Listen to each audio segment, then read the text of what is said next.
We want to look now at the different methods of doing a survey or a questionnaire. So we want to think how we're going to deliver that questionnaire. That's what we mean by survey methods. So for example, we could look at a paper survey, all right, so just printing out some on paper and handing that out to people. We could look at doing it on the internet, so you know how you get those pop-up windows saying, would you like to participate in the survey? We could send it by post or email, and we could do a telephone survey, so people ringing you up and say, have you got 3 minutes to participate in the survey, please? So we can do any of those kind of ones, or we can even do a face-to-face interview. So there's a number of different types there of different survey methods we could use. So we need to think about what method to choose. We've got to decide which one we are going to use.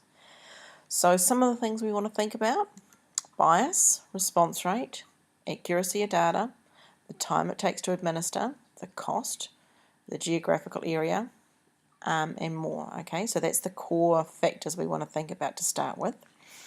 Let's just have a look through them each in detail. Let's start with bias. What do I mean by bias? So here's a little cartoon which gives you an idea. And here's another little graphic. So bias means that we're asking the wrong questions or we're getting the wrong answers. Unbiased means that most of the time we're getting the right answers. So what that means in terms of, for example, if I'm doing face-to-face interviews, I can get this thing called interviewer bias. So if I was asking the questions, then my tone of voice, the wording that I use, that can influence the responses that people give me. So for example, if I say in a very hard, horrible voice, why is sex awesome? People are less likely to respond to that. And so there can be this thing called interviewer bias, where their body language and their voice can bias them towards certain answers. So that's not good. We don't want that. When I look at some of the other methods, so if I look at the telephone, for example, there can be some issues with accessibility. A lot of younger people don't have a landline anymore, so it's not easy to access and get hold of them. And if they're in my target population, I need to think about, is that the right method to do? If I look at some of the other methods, so emails, internet, handing out a survey, often there's something called self-selection bias, where people choose to respond, and we don't know that if the people who are responding, do they think the same and have the same opinions compared to those who have said, no, I don't want to respond. Okay. Then we've got to think about response rate. So from all the people we've sampled, how many of them actually said, yes, I'll fill it in, and filled in our survey and gave us some results? So if we've got a low results rate, it means from all the people that were invited to do the survey, only a small proportion of them actually did it, versus a high survey response is from everyone we invited, how many of them actually did it? And we want a high response rate as much as possible. We want to get representative data representing our population as widely as possible.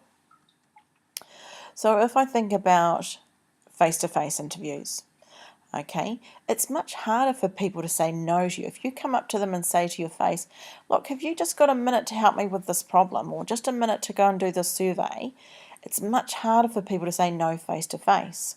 So you tend to get higher response rates with face-to-face interviews. And here's a little graph showing some generalizations about other response rates using other methods. So for example, telephone methods, often you get a 9 to 10% response rate. It's a little bit easier to say no on the telephone than it is to say no face-to-face. But you still get, 1 in 10 people, roughly, will say, yeah, I've got a minute, I can do that. But 9 to 10% is still quite a low response rate. Then we've got a bunch of others that are very low response rates. And if you look at a lot of those, they tend to be ones that are on social media, internet, email, mobiles. And when you think about all those little pop-up ads that say, pop up and say, can you fill in the survey? Most of the time, most people are going to say, nah, and just close it down because it's very easy to say no to that. Okay, so they give very, very low response rates. So ideally, though, remember, we want a very high response rate. That would be the ideal. We want to get most people responding, so we gather information from a lot of people in our target population. What about accuracy of data? Well, if we're measuring, we've got to think, well, how accurately have I measured those things? If I'm counting, how accurately have I counted those objects? Or if I'm collecting information from other people, have they told me the truth? And particularly sensitive issues like, for example, alcohol, drugs, sex, religion, politics. Some of those can be quite sensitive issues that people don't like telling you the truth about what's really going on, what you really think about it. So if somebody come up to you and said, oh, how many drinks did you really have this weekend? There's a lot of people that would be reluctant to say the exact amount. So let's have a look. If we do anonymous forms of data collection, so anonymous forms are things like the internet, the email, post, paper versions, they tend to be anonymous ones. And so if it's anonymous, people are more likely to tell the truth. If we're doing face-to-face ones or telephone ones, because you're talking with a person, that's when you start, because then it becomes not anonymous, you know who you're talking to, people tend to be less truthful about sensitive issues. We also need to look at the time it takes to administer the survey. So if I think, for example, things that are quick to send data, okay, and for example, anything like internet, the email systems, all of those things just take a click of the button, well, a few clicks of the button, and that's it. It sent out a whole bunch of stuff. So in terms of the time it takes me to administer it, that's a very quick way to do it.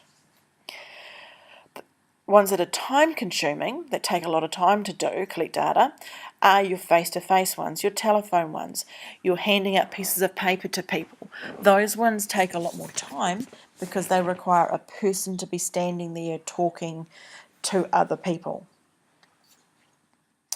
So ideally, we would want something that would be very quick to do. That would be the perfect solution. We've also got to think about the cost. And we've got to think about, well, low cost versus high cost.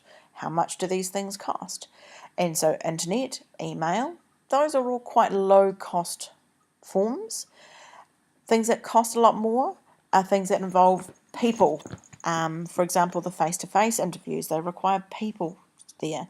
Handing out questionnaires, you've got to pay people to stand and do it.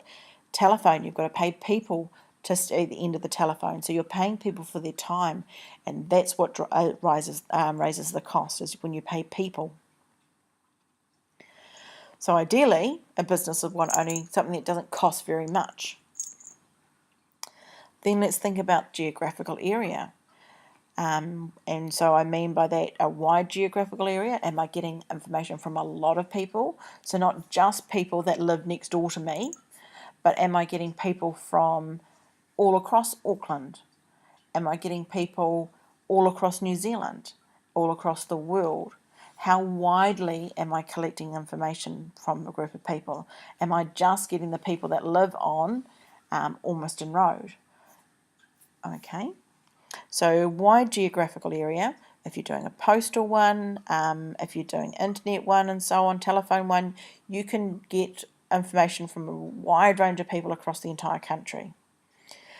If you're doing, however, a face-to-face one, you're only going to have small geographical area because you'll only identify people in a certain area that's close to where the interviewer is. So they might be outside a supermarket, and they're just going to get people that are close by to that supermarket to say, look, could you come and do the survey for me? So we want to think about the advantages and disadvantages. Perfect situation means we would have no bias, really high response rate, really accurate data. The data is collected very quickly. It doesn't cost very much. We've got a wide area, etc., etc. But the problem is, all of those methods, some of them, there's no one method that's great in all of those different factors. So this is where we have to compromise and think, well, for our situation, which one's going to be the best? Bearing in mind, this is what we're trying to achieve. So we've got to make our decision by thinking about the target population. Who are they? How old are they? What ethnicities are they? How would I contact them? What hours are they usually available during the day? Should I contact them best by newspaper, placing an ad in the newspaper, or by ringing them up, or by sending out an email, or going on Twitter? You've got to think about how best to communicate with the group that you're interested in. And then you want to make the best decision for that group.